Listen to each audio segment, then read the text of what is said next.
नमस्कार। जैसा कि आप सभी को पता है कि आयुर्वेद के दो प्रमुख लक्ष्य हैं। सबसे पहला, जो स्वस्थ व्यक्ति है उसके स्वास्थ्य की रक्षा करना, और दूसरा है जो व्यक्ति बीमार पड़ चुका है किसी भी तरीके से उसकी चिकित्सा करना। अब जो स्वास्थ्य की रक्षा करना है उसके अंदर दो चीज़ें आती हैं, एक आहार और एक विहार।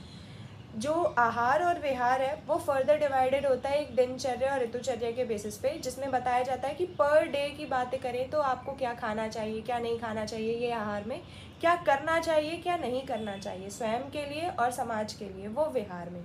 ऋतुचर्या में आपको बताया जाएगा कि पर्टिकुलर ऋतु के अकॉर्डिंग क्या क्या खाने वाली चीज़ें चेंज होती हैं और कैसे कैसे रहन सहन चेंज होता है। तो हम आज से शुरू करेंगे, दिनचर्या हमने डाल दी थी, आज हम शुरू करेंगे आहार पे।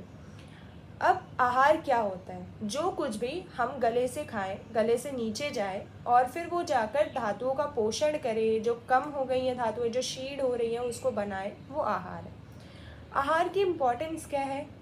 सब कुछ आहार की इम्पोर्टेंस है। अगर हम एक दिन खाना नहीं खाएंगे तो हमारी बॉडी जिस भी स्टेट में जाएगी हमें पता चल जाता है। तो सबसे पहले कि हमारे प्राणों को धारण करना, जीवन बनाए रखना, बल प्रदान करना, वीर्य, सौभाग्य, ऐश्वर्य, सुख प्रदान करना, तो ये सारी चीज़ें आहार से हैं। अगर आहार छूटा तो हम मृत्यु की तरफ जाते हैं। अब हम बात करते हैं कि आहार की मात्रा कितनी होनी चाहिए।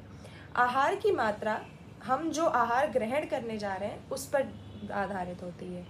दो तरीके के आहार बताए गए हैं ब्रॉड लेवल पे, एक लघु और एक गुरु। जो लघु आहार होता है उसको थोड़ा समय लगता है पचने के लिए। तो जो लघु आहार है, जैसे कि षष्ठी चावल, षष्ठी चावल यानी कि ऐसा चावल जो 60 दिनों में पकता है, वो षष्ठी चावल है।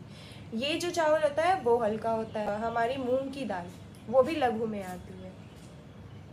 इसके अलावा जो कुछ भी, अब ये तो हमारे वेजिटेरियन ऑप्शंस मेंशन है, कुछ नॉन वेजिटेरियन ऑप्शंस भी हैं, जैसे कि ऐसे जानवर जो बहुत चलते हैं, जैसे कि हिरण हो गया और जैसे कि बकरी हो गई।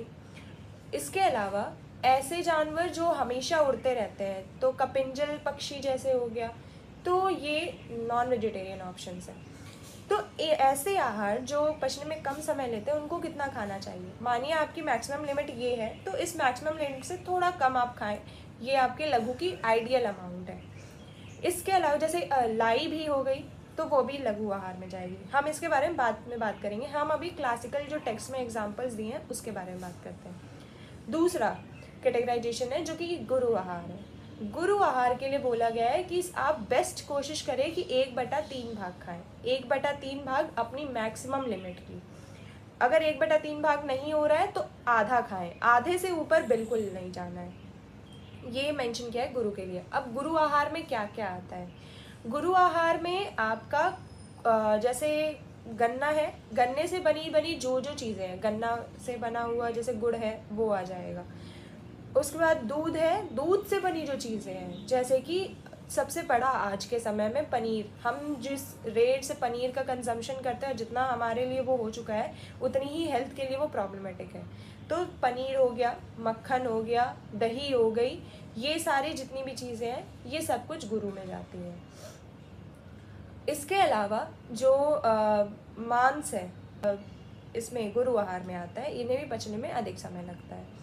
अब हम आजकल के कॉमन फूड आइटम्स की बात करते हैं, तो सबसे ज़्यादा अभी कॉमन है हमारे यहाँ जंक फूड। हर जंक फूड में चीज़, मैदा, ये सारी चीज़ें पड़ती हैं, जो कि अगेन गुरु आहार में है। और एक चीज़, अगर किसी चीज़ को पीस दिया जाए तो वो भी गुरु आहार में आ जाती है।